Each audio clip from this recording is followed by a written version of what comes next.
Bonjour et bienvenue le long de la ligne Genève-Berne. Vous ne voulez pas rater le train de la vitesse? Les formules mathématiques vous paraissent obscures. Rassurez-vous, c'est bon signe. Cela signifie que vous voulez sortir du tunnel et comprendre ce que vous faites. Alors pour commencer, je vais vous inviter à prendre place dans ma voiture. Vous êtes prêts? C'est parti!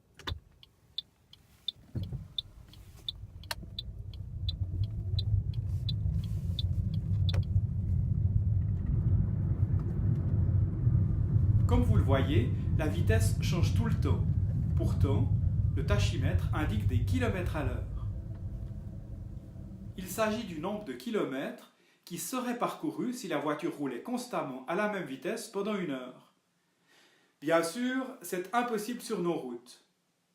Alors, comment se fait-il que l'aiguille soit capable de nous donner une nouvelle indication à chaque instant? En fait, la vitesse est le résultat d'un calcul. Pour comprendre ce calcul, je vous propose une petite expérience. Pouvons-nous calculer le nombre de pulsations que fait notre cœur en 1 heure? Le problème, nous n'avons que 15 secondes pour compter les pulsations. Par exemple, nous avons trouvé 20 pulsations en 15 secondes. Calculons tout d'abord le nombre de pulsations en 1 minute. Pour faciliter l'observation, utilisons ce tableau de valeurs. Sur la première ligne, les pulsations, et sur la seconde, les secondes. 1 minute équivaut à 60 secondes. En 60 secondes, le temps est 4 fois plus long. Le nombre de pulsations est lui aussi multiplié par 4. 20 fois 4 égale 80. 80 pulsations par minute. Et en 1 heure? 1 heure équivaut à 60 minutes ou à 3600 secondes. Le temps est 60 fois plus long qu'en 1 minute. Les pulsations sont aussi 60 fois plus nombreuses. 80 fois 60 égale 4800. Si le rythme cardiaque ne changeait pas, on compterait 4800 pulsations en 1 heure. Il travaille dur, notre cœur. Pour la suite, vous verrez qu'il peut être très utile de connaître ce qui se passe en 1 seconde. Le temps est 15 fois plus court. 15 divisé par 15 égale 1. 20 divisé par 15 égale 1,333, une infinité de 3. On surligne le 3 pour indiquer qu'il est périodique. Dans le tableau à droite, nous avons calculé le nombre de pulsations en fonction du nombre de secondes. Cette fonction, c'est son nom mathématique, nous allons la représenter par un diagramme. Les pulsations P apparaissent sur l'axe vertical et les secondes sur l'axe horizontal. En 0 secondes, 0 pulsation. Que se passe-t-il au fur et à mesure que le temps passe? Les pulsations augmentent. En 15 secondes, 20 pulsations. La ligne rouge représente la fonction. En 60 secondes, 80 pulsations, etc. Pour atteindre 4800 pulsations en 1 heure, il faudrait agrandir l'écran. Pour éviter toute erreur, il faut être au clair avec les unités de temps.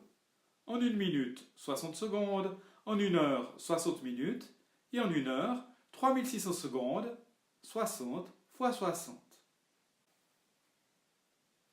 Nous sommes prêts maintenant à nous attaquer à un problème de vitesse proprement dite. Avez-vous déjà remarqué ces indicateurs de vitesse le long des routes? Nous allons vérifier si celui-ci est fiable.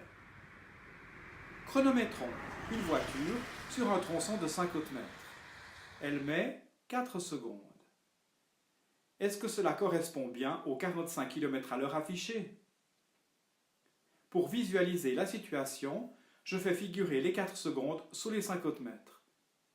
La méthode consiste à calculer le nombre de mètres en 1 seconde, pour ensuite calculer la distance parcourue en 1 heure, les kilomètres à l'heure.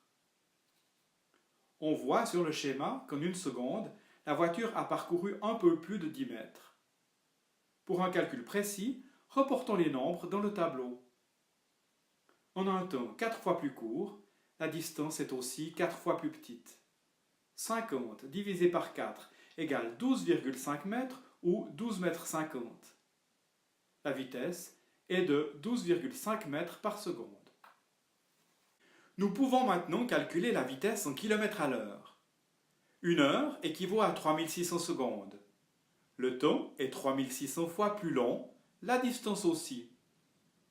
12,5 fois 3600 égale 45 000 km à l'heure. C'est là qu'apparaît l'utilité des titres des entrées du tableau. Ce sont des mètres. 45 000 mètres en 3600 secondes, soit 45 000 mètres en une heure, qui équivalent à 45 km à l'heure. Pour le diagramme, les secondes vont s'écouler sur l'axe horizontal et la voiture va s'éloigner du point zéro sur l'axe vertical. En une seconde, elle parcourt 12,50 m. En 4 secondes, 50 mètres. Les triangles bleus mettent en évidence les nombres utilisés. Changeons d'échelle pour aller plus longtemps et plus loin. Comprendre, c'est relier une situation concrète, une voiture qui parcourt 50 mètres en 4 secondes, à ses représentations. Pour terminer, je voudrais dire un mot sur la formule obscure qui apparaît dans les livres de maths, la vitesse égale la distance divisée par le temps. On peut la retrouver dans le tableau. On a effectivement divisé la distance, 50 mètres, par le temps, 4 secondes, pour trouver la vitesse de 12,5 mètres par seconde. La formule est un raccourci, mais attention, vous risquez de vous y perdre.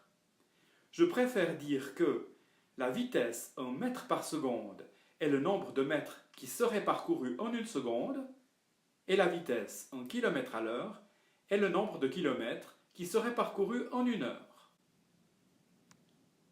Pour terminer, sachez que la vitesse peut s'exprimer en d'autres unités que les kilomètres à l'heure ou les mètres par seconde.